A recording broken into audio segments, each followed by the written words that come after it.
Good evening, student. So, in last video, I explained the topic that is a disproportionate reaction. Okay. So today our day is day 16, standard 11 science, subject chemistry, chapter number 7. The name of the chapter is redox reaction. Okay. Today my topic name is beta redox reaction. आज मेरा topic है that is a redox reaction. You can note down this one. बेटा आज हम redox reaction के बारे में पढ़ेंगे. Redox reaction है क्या? Right. So redox reaction पढ़ने से पहले I am going to tell what's the word redox that signify. Redox जो वर्ड है बेटा वो क्या सिग्निफाई करता है? रिडॉक्स वर्ड आपको पता है दो वर्ड से मिलके बना है. दो वर्ड इज दैट वो कौन कौन से बेटा? First is your red and second one is your ox. Red किसको सिग्निफाई करता है? रिडक्शन को. ऑक्स किसको सिग्निफाई करता है? ऑक्सीडेशन को. Okay. So just have to see here I have written. ये आपका रिडॉक्स है बेटा. Redox it is comprises by two words red and one is your ox. Red signify reduction. Red किसको signify कर रहा है? रिडक्शन. और ऑक्स किसको सिग्निफाई कर रहा है? Oxidation. Is this clear? So बेटा इसी नाम से हमें पता चल रहा है रिडक्शन और ऑक्सीडेशन मतलब वो रिएक्शन जिसमें रिडक्शन और oxidation both are going to be carry out simultaneously. जब बेटा एक ही रिएक्शन में एक ही साथ रिडक्शन भी हो रही हो ऑक्सीडेशन भी हो रही हो उसको हम बोलते हैं रिडॉक्स रिएक्शन. Got it? बेटा just have to note down the definition of this which involve oxidation and reduction both. जिसमें involve मतलब क्या क्या दोनों में involve हो, ऑक्सीडेशन भी हो रही हो रिएक्शन में और रिडक्शन बोथ दोनों हो रही हो. कैसे? साइमल्टेनियसली. बेटा your this word is very very important. अगर आप ये वर्ड नहीं ना लिखते simultaneously than half marks will be deducted. तो आपका आधा नंबर कम हो जाएगा. क्लियर है? सो साइमल्टेनियसली का मतलब है एक ही साथ. ये नहीं कि ऑक्सीडेशन पहले हो रही रिडक्शन बाद में हो रही. No not like that. You just have to say reduction or oxidation that both are going to be carried out simultaneously. That is known as your उसको बोलेंगे बेटा क्या? Redox reaction. Is this clear? On the behalf of your this redox reaction, I have taken the example. You just have to see the example. Copper plus silver nitrate will give copper and copper nitrate. ये हमारे पास एक reaction है. मुझे ये बताना है redox reaction है. अब रिडॉक्स रिएक्शन बताना है तो मुझे पता होना चाहिए इस रिएक्शन में हमारे पास एक ही टाइम में ऑक्सीडेशन भी हो रही है रिडक्शन भी हो रही है. ठीक है. फॉर आइडेंटिफाई दैट थिंग कि which element that undergoing oxidation and which element that undergoing reduction. कौन सा एलिमेंट ऑक्सीडेशन कर रहा है कौन सा एलिमेंट रिडक्शन कर रहा है. Then that thing I have to find by assigning the oxidation number on the given element. Given element के ऊपर ऑक्सीडेशन बाय असाइन कर दो बेटा. उसके भी यहाँ पे you can able to find कौन सा एलिमेंट जो ऑक्सीडेशन करेगा और कौन सा रिडक्शन करेगा. तो पहले यहाँ पे कॉपर लिखा है बेटा मैंने यहाँ पे कॉपर.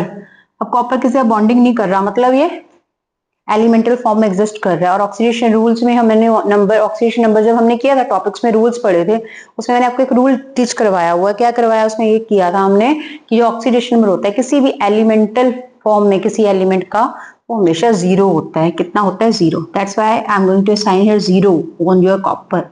कॉपर के ऊपर मैंने क्या असाइन कर दिया बेटा? Zero. Okay. After that in this we have to find oxidation number of this thing. किसका फाइंड आउट करना है? अब प्रोडक्ट में एजी मिल रहा है ना तो ऑब्वियसली बात है एजी का भी फाइंड आउट करना है. तो एजी का फाइंड आउट करेंगे. कैसे फाइंड आउट करेंगे? AgNO3 है बेटा हमारे पास. There is need to find oxidation number for AG. That's why I have underlined your this AG. Right. जिसका फाइंड आउट करते हैं इसको X मान लेते हैं प्लस इसको पूरे को नाइट्रेट बोलते हैं. NO3 को क्या बोलते हैं? Nitrate. Right. Is a polyatomic ion. Polyatomic ion क्यों है बेटा? क्योंकि ये मोर देन वन एलिमेंट से मिलके बना है. 3 ऑक्सीजन और 1 nitrogen that helps to form your nitrate. और नाइट्रेट NO3 का बेटा ऑक्सीडेशन नंबर होता है हमेशा -1. माइंड में रखना है. कितना होता है? -1. तो बेटा यहाँ पे आप लिखेंगे -1. Right.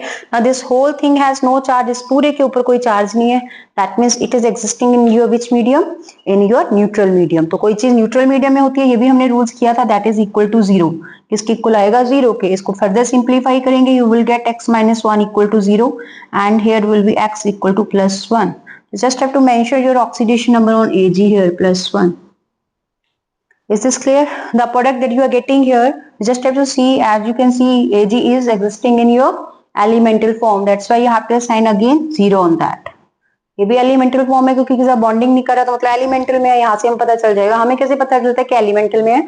Whenever any element that not showing the bonding within the other. जब वो दूसरे के साथ बॉन्डिंग नो शो ना करे तो हम उसको बोलते हैं एलिमेंटल में है. तो एलिमेंटल वाले का हमेशा 0 होगा. Is this clear? और इसमें किसका फाइंड आउट करेंगे? कॉपर का. कॉपर का कैसे फाइंड आउट करेंगे अभी? यू कैन सी हियर बेटा, कॉपर नाइट्रेट है हमारे पास, CuNO3 has twice of that, यही है। कॉपर का फाइंड आउट करना है, इसको x मान लेंगे, प्लस कितने nitrate, how many nitrate you have 2, एक का कितना बताया मैंने, -1, इसके ऊपर भी कोई चार्ज नहीं तो equal to 0, so it will come out, simplify करके you will get its value x equal to +2। बेटा यहाँ कॉपर पे कितना आ गया, +2। तो आपने यहाँ पे क्या किया, ऑक्सीडेशन मेरे साइन कर दिए on each element in this reaction. Okay, that helps to find which thing undergoing oxidation and which thing undergoing reduction, कौन सा ऑक्सीडेशन कर रहा है, कौन सा रिडक्शन कर रहा है। Now you can see here from your this copper you will get this copper on your product side, reactant से प्रोडक्ट साइड में कॉपर 0 से कॉपर +2 बना, दैट मीन्स ऑक्सीडेशन नंबर क्या हुआ, इंक्रीज हुआ। तो इंक्रीज होता है जब ऑक्सीडेशन नंबर, यहाँ पे मैं लिख रही हूँ oxidation number is going to increase, upward arrow किसको रिप्रेजेंट करता है बेटा, इंक्रीज को, और ऑक्सीडेशन में इंक्रीज हो रहा है that means it undergoes oxidation, ये क्या शो करेगा, oxidation. Same like that you just have to see Ag+1 और यहाँ पे 0 हो रहा है, दैट मीन्स प्रोडक्ट वाली side oxidation number is going to decrease, 1 से 0 हुआ तो ऑक्सीडेशन नंबर डिक्रीज हो रहा है ना बेटा, that means that undergoing reduction, ये क्या शो कर रहे हैं, reduction. Is this clear?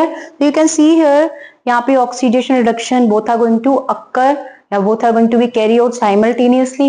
That's why it is an example of your redox reaction. Is this clear? Okay, so beta, you can do the practices by taking the more example for your redox reaction. Okay, so beta, I hope you all understand my today's lecture. Still, if you have any doubt in my today's teaching, then you can ask your doubt in the comment section. तो मिलते हैं बेटा next video में with in the next topic. Thanks to all.